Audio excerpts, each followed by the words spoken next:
Welcome back to Development Book Club.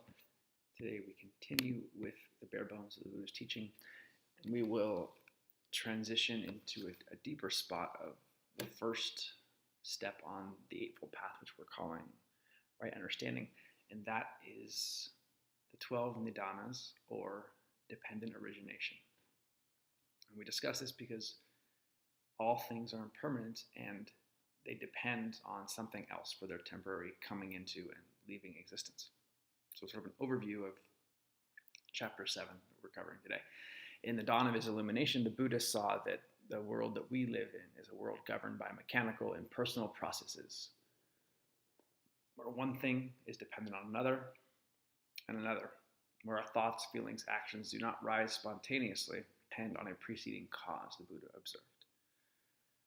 The first of the 12 Nidanas, or dependent origination, is delusion.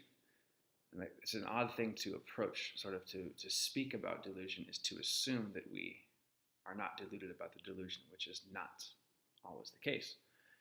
How can we even approach delusion objectively is the question. So it's a complete belief in one's own projections. This can be especially prevalent or problematic in smarter people. Paradoxically here, because the more brilliant somebody is, the more wounded they can be or struggle with his point, because they use their own intelligence to support and defend their own unconscious delusions and agendas. From delusion, we move to formations, and this is described in a way that's similar to the way that Freud described the unconscious. So formations arise from karma, or just our actions, really. Number 3 is consciousness, and this is the sort of seed or the germ of all that will eventually appear as individuality or individuation, as individual consciousness. And at number 3 here, consciousness, we move from potential, from the first two, to something more palpable, which has now separated itself from the collective. Some instinct here expresses physical form. This is an individuating factor that moves the Nidanas closer to actual incarnation in physical form. Number 4, we actually get there, which is translated as mind-body. So here, potentiality, the first 3, becomes reality. A living, sentient being begins to form within its mother with respect to mindfulness or insight meditation. This is the point.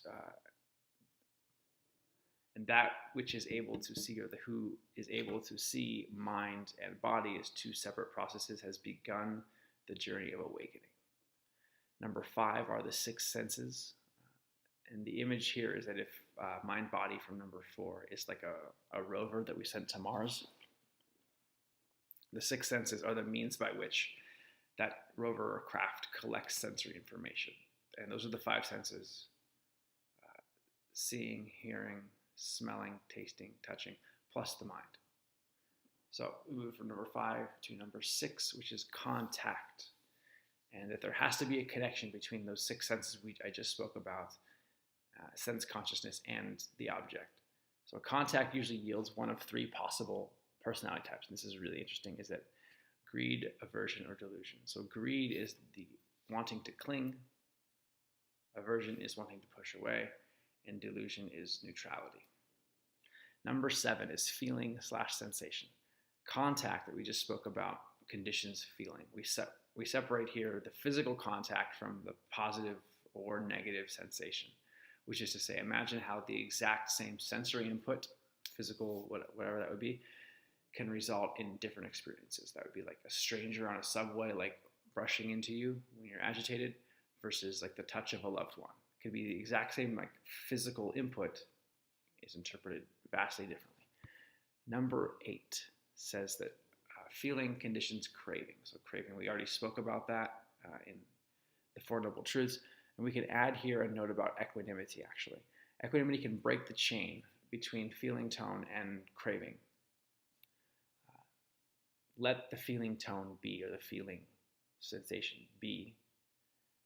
It's sort of a metaphor of a house. It would get into the mudroom of your mind, which is the outer room where muddy boots and wet jackets are left. But it does not enter the central living room. It doesn't have to of your mind. Equanimity increasingly allows us to just be present with the pleasant, the unpleasant, and the neutral alike, without getting reactivated or reactive with clinging, aversion, or delusion. Number 9, the ninth nidana is craving. That craving conditions clinging.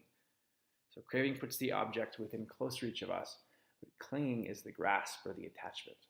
Additionally, the impression of a solid me running the show sort of in life is in fact, according to the Buddha, 5 different steps. And these are known as the 5 skandhas. This is sort of a brief pause in the river of the nidanas with clinging. So,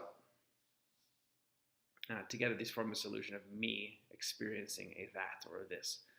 And the image here is of a torch being swung around in a circle at night, if you could imagine that. And the idea there is that there is no actual circle of fire. It doesn't actually exist. The first skandha is body or form again, and not just the body, but the universe, everything of materiality. How we experience the world first is observing a form. This comes before fear or any sort of interpretation of what's going on. The second skandha is feeling, and this is the fear in the above example. Third skandha is perception or cognition. This is like to say, oh, that's a snake on the ground. My question, is this really after the feeling part? I don't think it is. We'll continue anyways.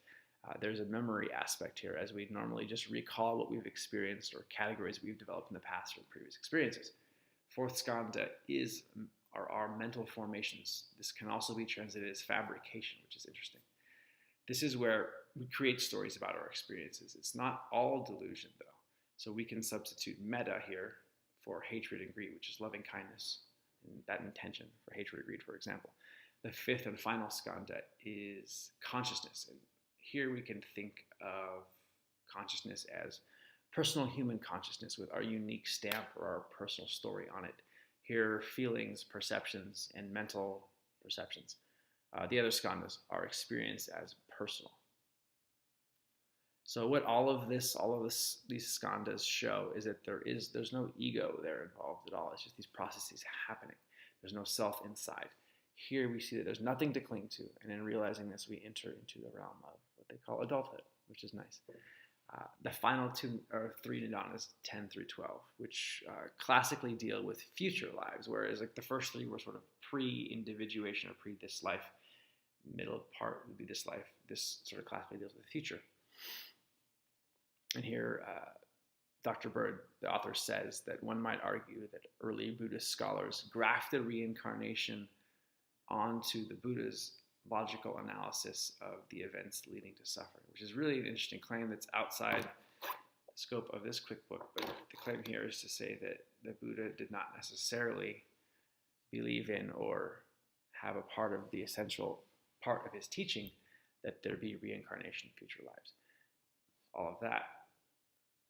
The 10th nidana is becoming, and this is as in clinging from before, conditions becoming. In this is like this all being whispered in our ear, what's next, and next, and next. So this sort of perpetual striving, right? Number 11 is birth or rebirth, in the sense that every day is a kind of rebirth. We always awake to a new day. Or every time we hear a talk or read a text, this can be a rebirth. Number 12 is old age and death, which is the logical consequence of this entire process of dependent origination. However, if there is no self, there is no death. Those are the 12 nidanas. It did get a bit deep there. Thanks for sticking through it, and we'll continue on the Eightfold Path next time.